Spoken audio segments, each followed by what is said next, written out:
So ayan mga idol, medyo matraffic sa kabila. Ang nakikita nyo yan. And then ulan na naman. So kaya itong pasahero natin ay nagmamadali mga idol. Pinapagmadali tayo mga idol.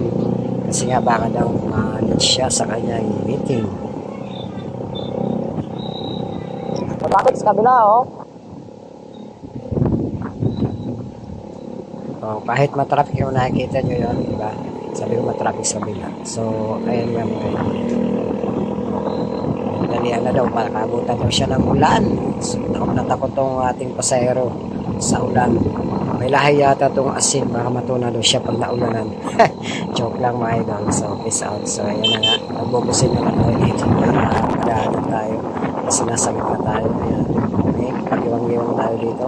Pero ang ganda ng daan. So, kahit mag-overtake ka dito, napakalapad na ang daanan. So, ingat lang tayo mga idol kasi medyo madulas-dulas kasi tag-ulan. Maraming mga riders din na may mga angkas dahil din sa matraffic. So, mas mabilis na nakasingit siya. So, special level tayo mga idol ngayon. So, galing tayo Tagaytay. So, itong way na to ay papuntang Langkaan mga idol. So, makikita natin yung pasahero natin na taga-Langkaan. So, ayan mga idol.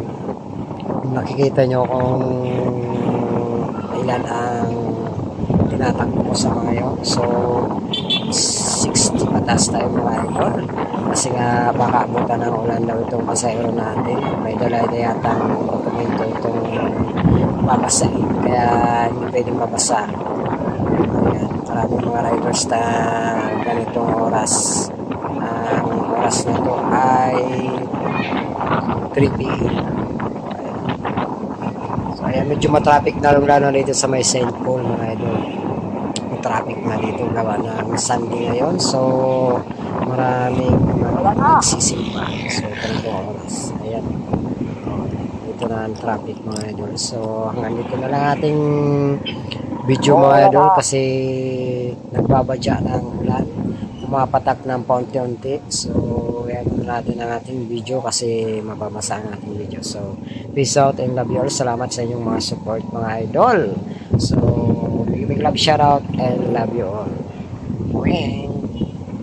And then, like na rin and share and subscribe na rin ang aking YouTube channel. Thank you very much. Peace out. Yo.